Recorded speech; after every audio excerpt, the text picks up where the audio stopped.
الحمد لله رب العالمين والعاقبة للمتقين والصلاة والسلام على سيد الأنبياء والمرسلين خاتم النبيين محمد وعلى آله وصحبه أجمعين أما بعد. میرے دینی اور ایمانی بھائیوں، بزرگوں اور دوستوں، ایک مسلمان کی شان یہ ہے کہ اس کو اسلام کی ترقی سے خوشی ہوتی ہے، ایمان والوں کی ترقی سے خوشی ہوتی ہے، اسلام کی علامتوں اور نشانیوں کو دیکھ کر خوشی ہوتی ہے.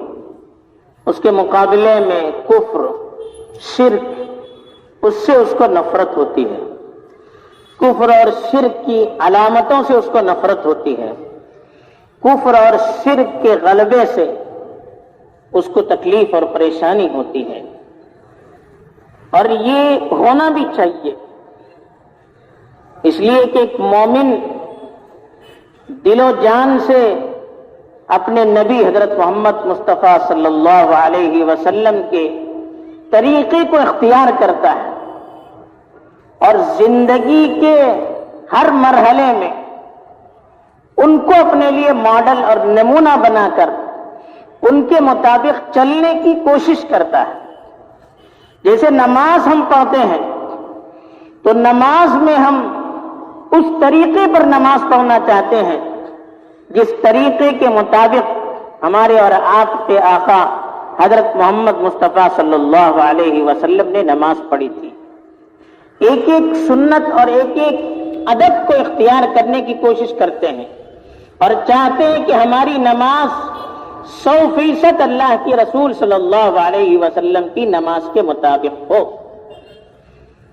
جیسے نماز میں اللہ کے رسول صلی اللہ علیہ وسلم ہمارے لیے ماڈل اور نمونہ ہے، ایسے ہی جو حالات آتے ہیں، جو مسائل ہمارے سامنے درپیش ہوتے ہیں، ان مسائل اور ان حالات میں بھی ہمیں اللہ کے رسول صلی اللہ علیہ وسلم کو اپنا مقتدی اور اپنا نمونہ بنانا چاہیے. اس میں بھی ہمیں دیکھنا چاہیے کہ حالات جب سنگین ہوتے تھے تو اللہ کے رسول صلی اللہ علیہ وسلم کا طریقہ کیا رہتا تھا. کفر و شرک جب غالب آ جاتا تھا، لوگ کفر کی طرف حد سے زیادہ آگے بڑھنا شروع کر دیتے تھے اور کفریہ چیزوں کو معاشرے میں رواج دینا شروع کر دیتے تھے. ایسے موقع پر اللہ کے رسول صلی اللہ علیہ وسلم کا کیا طریقہ ہوتا تھا، آپ کی کیفیت کیا ہوتی تھی؟ سیرت کی کتابوں میں ہمیں اس کے نمونے ملتے ہیں. اللہ کے رسول صلی اللہ علیہ وسلم کی جو کیفیت بیان کی گئی ہے کہ جب اللہ کے رسول صلی اللہ علیہ وسلم محنت کرتے تھے، کوشش کرتے تھے، پھر بھی دیکھتے تھے کہ لوگ ایمان نہیں لا رہے ہیں، پھر بھی دیکھتے تھے کہ لوگ کفر اور شرک کی طرف بڑھتے ہی چلے جا رہے ہیں. اللہ کے رسول صلی اللہ علیہ وسلم بڑے پریشان ہوتے تھے، بڑی تکلیف ہوتی تھی، آپ کی صحت پر اس کا اثر پڑتا تھا اور اللہ تعالی کو آسمان سے آپ کی تسلی کے لیے آیتیں نازل کرنی پڑتی تھی. چنانچہ بعد ایسے موقعوں پر جب کفار کی طاقت بڑھنے لگی، خاص طور پر غزوہ احد کے موقع پر جب کفار کو حوصلہ ملا، مسلمانوں کا بڑا نقصان ہوا، اس وقت کفار نے سینہ تان کر اپنی برتری کا اعلان کرنا شروع کر دیا. ایسے ہی غزوہ احزاب کے موقع پر منافق جو تھے، جن کے دلوں میں ایمان کمزور تھا، ظاہر میں وہ اپنے آپ کو مسلمان کہتے تھے لیکن اندر سے وہ کافروں کے ساتھ ہوتے تھے، انہوں نے بھی پیترے بدلنے شروع کر دیے اور کفار کی طرف اپنا جھکاؤ ظاہر کرنا شروع کر دیا. ایسے موقع پر اللہ کے رسول صلی اللہ علیہ وسلم بہت پریشان ہوئے، بہت تکلیف ہوئی اللہ کے رسول صلی اللہ علیہ وسلم کو کہ ہم اتنی محنت کرتے جا رہے ہیں اور یہاں کافر اپنی طور طریق کو آگے بڑھانے کے لیے سر دھڑ کی بازی لگا رہے ہیں اس کے لیے کوششیں کر رہے ہیں. کیا کرنا چاہیے؟ اللہ کی طرف سے اس وقت آیات نازل ہوئی کہ وَلَا يَحْزُنْكَ الَّذِينَ يُسَارِعُونَ فِي الْكُفْرِ إِنَّهُمْ لَن يَضُرُّوا اللَّهَ شَيْئًا. جو لوگ کفر کے سلسلے میں جلد بازی کرتے ہیں، جو لوگ کافروں کی طرف آگے بڑھتے ہیں، کفر کے طور طریق کو زندہ کرنا چاہتے ہیں، کفر کا غلبہ کرنا چاہتے ہیں، ایسے لوگوں کی کوششوں سے، ایسے لوگوں کی حرکتوں سے آپ کو پریشان ہونے کی کوئی ضرورت نہیں. یہ اللہ کی طرف سے تسلی دی گئی اور کہا گیا کہ انہم لن یضروا اللہ شیئا. یہ چاہے جتنی محنت کریں، چاہے جتنی کوشش کریں، چاہے اس کے لیے جتنی قربانیاں دیں، کتنا خرچہ کریں، بڑی بڑی حکومتوں کو اس کے لیے استعمال کریں، دنیا کی طاقت اور وسائل کو اس کے لیے استعمال کریں، انہم لن یضروا اللہ شیئا. یہ اللہ کا کوئی نقصان نہیں کر سکتے. اللہ کا نقصان نہ کرنے کا مطلب کیا ہے؟ اللہ کے دین کا کوئی نقصان نہیں کر سکتے. اور جو ایمان والے دین پر جمے ہوئے ہیں، جو ہر چیز میں دین کو ترجیح دیتے ہیں، جو لوگ دین کے لیے جیتے ہیں، دین کے لیے مرتے ہیں اور دین کے لیے ہر طرح کی قربانیاں دیتے ہیں، ایسے لوگوں کے لیے بھی ان کی سازشیں کوئی نقصان دہ نہیں ہوتی. ان کافروں کی وجہ سے ان لوگوں کا کوئی نقصان نہیں ہو سکتا، اس لیے کہ ان کی نسبت اللہ سے جڑی ہوئی ہے. یہ اللہ کے لوگ ہیں جو اللہ کے لیے دنیا میں جیتے ہیں اور اللہ کے لیے دنیا میں مرتے ہیں. ان کا کوئی نقصان یہ کافر نہیں کر سکتے. یہ اللہ کے رسول صلی اللہ علیہ وسلم کو اس وقت کے حالات میں تسلی کے لیے آیات کو نازل کیا گیا، بلکہ یہاں تک کہا کہ ان کافروں کا عروج، ان کا آگے بڑھنا، ان کا زوال، ان کا نیچے ہونا، یہ سب اللہ کے قبضے قدرت میں ہے، اللہ کی منشا کے مطابق ہو رہا ہے. وَمَن يُرِدِ اللَّهُ فِتْنَتَهُ فَلَن تَمْلِكَ لَهُ مِنَ اللَّهِ شَيْئًا. اللہ تعالی جن کو آزمائش میں مبتلا کرنا چاہتے ہیں، کفر میں مبتلا کرنا چاہتے ہیں، آپ ان کے لیے کچھ کر نہیں سکتے. اولئک الذین لم یرد اللہ ان یطہر قلوبہم. ایسے لوگوں کے بارے میں کہا کہ اللہ تعالیٰ ان کے دلوں کو پاک اور صاف کرنا نہیں چاہتے ہیں، یعنی ان کے دلوں میں ایمان کو ڈالنا نہیں چاہتے ہیں، اس لیے وہ اس طرح سے کر رہے ہیں. گویا اللہ کی طرف سے تسلی دی گئی کہ دنیا میں جو قانون چلتا ہے وہ میرا چلتا ہے. دنیا میں جو چیزیں وجود میں آتی ہے وہ اللہ کے حکم سے آتی ہے، چاہے اچھی چیزیں ہوں، بری چیزیں ہوں. ہمارا یقین ہے، ہمارا عقیدہ ہے کہ والقدر خیرہ وشرہ من اللہ تعالی، کہ جو بھی تقدیر ہے، اچھی ہو یا بری ہو، سب اللہ کے حکم سے ہوتا، وہ سب اللہ کی طرف سے ہونے والی ہے. یہ یقین ہمیں ہونا چاہیے کہ جو اللہ کفر کو غلبہ دے سکتے ہیں وہ اللہ کفر کو مٹا بھی سکتے ہیں. اور یہ اللہ تعالیٰ ڈھیل دیتے ہیں، ان کو ڈھیل دیتے ہیں تاکہ ایک بار بھی ان کو پکڑا جائے. تو اس سے ہمیں مایوس نہیں ہونا چاہیے. آج کل کے جو حالات ہیں، کفر کا غلبہ ہر طرف ہمیں نظر آتا ہے، انتقامی کارروائیاں ان کی ہر روز بڑھتی چلی جا رہی ہے.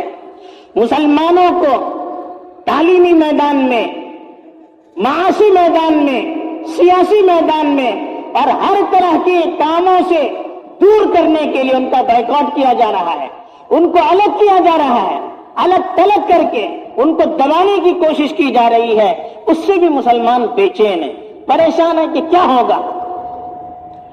اللہ پر جس کی نظر ہوتی ہے اس کی زبان سے تو کچھ نہیں نکل سکتا، لیکن جن کی نظریں خالی طاقت پر ہوتی ہے، خالی وسائل پر ہوتی ہے، وہ گھبرا سکتے ہیں، ان کی زبان سے ایسے الفاظ نکلتے ہیں. ہمیں ذرا پیچھے بھی جانا چاہیے، اپنی تاریخ پڑھنی چاہیے، اللہ کے رسول صلی اللہ علیہ وسلم کی سیرت کو پڑھنا چاہیے. مکہ مکرمہ میں جب اللہ کے رسول صلی اللہ علیہ وسلم اور آپ کے صحابہ کے خلاف 3 سال تک ایسا بائیکاٹ کیا گیا کہ نہ ان سے کوئی شادی بیاہ کر سکتا تھا، نہ خرید و فروخت کر سکتا تھا، نہ کسی طرح سے کوئی تعلقات ان سے رکھ سکتے تھے، بلکہ اللہ کے رسول صلی اللہ علیہ وسلم آپ کے ماننے والوں کو اور ان لوگوں کو جنہوں نے آپ کا ساتھ دیا، چاہے وہ کافر ہوں، ان کو ایک گھاٹی میں لے جا کر قید کیا گیا۔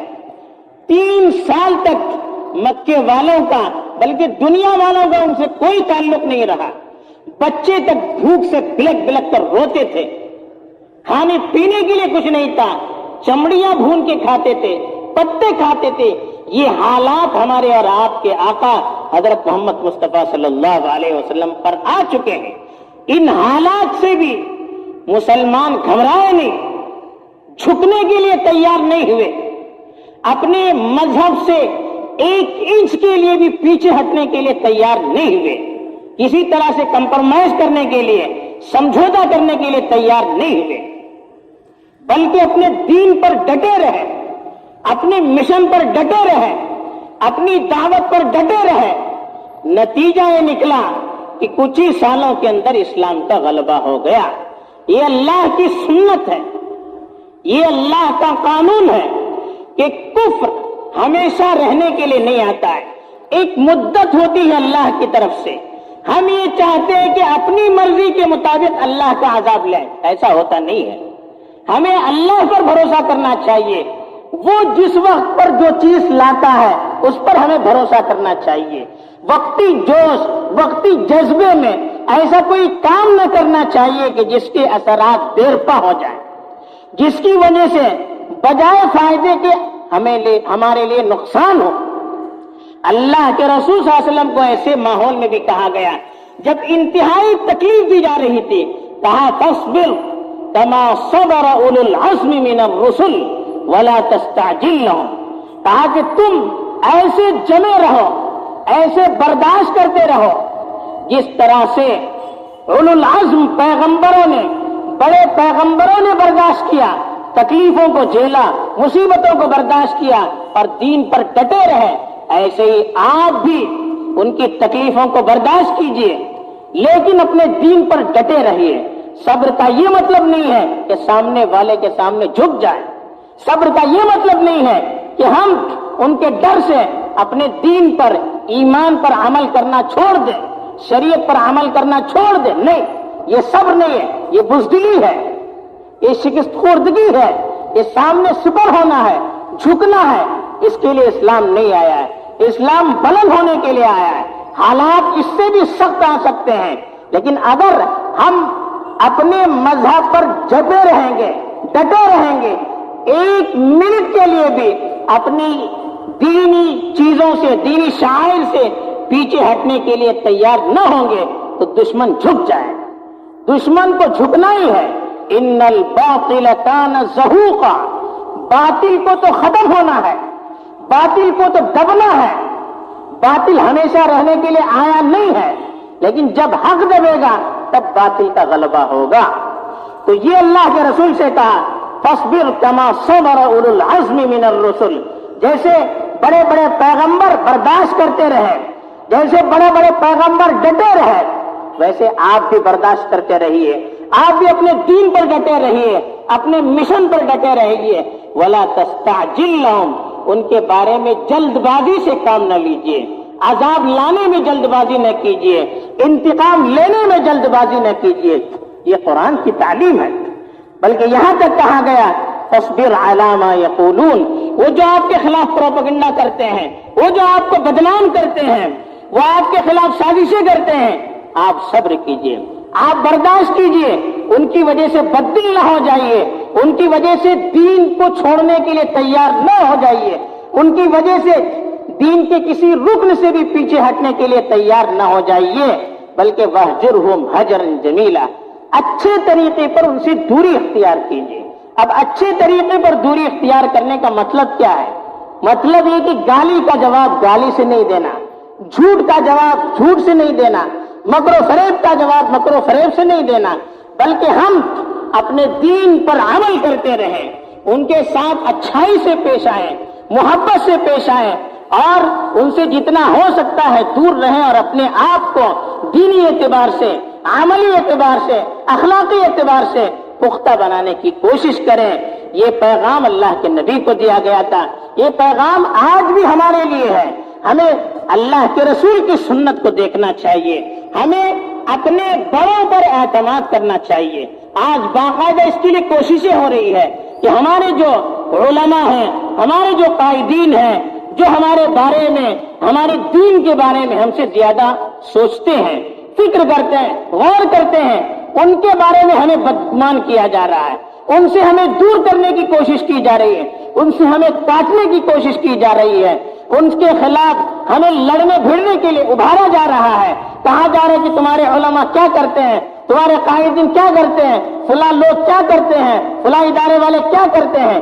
اس طرح سے نوجوانوں کو اکسایا جا رہا ہے۔ یاد رکھیے، اگر ایسے موقع پر یہ جو نازک مرحلہ ہے، ہم نے جلد بازی سے کام لیا، اپنے جذبات سے کام لیا، اپنے علماء اور اپنے قائدین سے بدگمانی اختیار کی، ان کے حکموں کی خلاف ورزی کی، تو یاد رکھیے نتیجہ جو ہوگا وہ اس سے 1000 گنا خراب ہوگا۔ اللہ اس سے حفاظت فرمائے۔ اس وقت بڑا امتحان ہے، صبر کا امتحان، اطاعت کا امتحان، بڑوں کی بات کو ماننے کا امتحان، اللہ کے رسول صلی اللہ علیہ وسلم کی سیرت کو سمجھنے کا امتحان، دین پر استقامت کا امتحان، دین پر عمل کرنے کا امتحان۔ دنیا ہے اور دین ہے، تعلیم ہے اور دین ہے، حکومت ہے اور دین ہے، ظلم ہے اور دین ہے، ہمیں کس کو اختیار کرنا ہے؟ یہ امتحان کا وقت ہے۔ اس وقت ہمیں اپنی دانشمندی کا ثبوت دینا چاہیے، اس وقت ہمیں اپنے ایمان کا ثبوت دینا چاہیے، اس وقت ہمیں اپنی غیرت کا ثبوت دینا چاہیے، اس وقت ہمیں اپنی حمیت کا ثبوت دینا چاہیے، اس وقت ہمیں اللہ پر بھروسے اور توکل کا ثبوت دینا چاہیے، اس وقت ہمیں نبی کی تعلیم کو اپنی جان سے زیادہ مقدم رکھنے کا ثبوت دینا چاہیے۔ اگر یہ ثبوت اگر ہم نے اپنے عمل سے پیش کیا، اپنے اخلاق سے پیش کیا، تو یاد رکھیے یہ سیاہ رات، یہ کالی رات یہ ختم ہونے والی ہے، اس کے بعد صبح نمودار ہونے والی ہے، آنا ہے، ظالموں کو ختم ہونا ہے، رات تاریخ ختم ہونے والی ہے، صبح کا آنا جیسے یقینی رات کے بعد، ظالموں کے ظلم کے بعد عدل و انصاف کا آنا یقینی ہے، لیکن امتحان ہمارا ہے۔ اگر ہم نے اپنی شریعت کو مقدم رکھ کر، اپنے علماء کی اتباع کر کے، ان کے فیصلوں کو تسلیم کر کے اس وقت اپنے صبر کا اور اپنی اطاعت کا ثبوت دیا، تو اس انصاف والے دن کو ہم بھی اپنی آنکھوں سے دیکھ لیں گے، ظالموں کے انجام کو ہم بھی اپنی آنکھوں سے دیکھ لیں گے۔ لیکن اگر ہماری طرف سے کوتاہی ہو گئی، غلطی ہو گئی، لغزش ہو گئی، پھر ہمارا انجام کیا ہوگا وہ تو اللہ ہی جانے گا، لیکن نئی نسل ضرور انصاف کو دیکھے گی، اللہ کے وعدوں کو دیکھے گی، دین کے غلبے کو دیکھے گی۔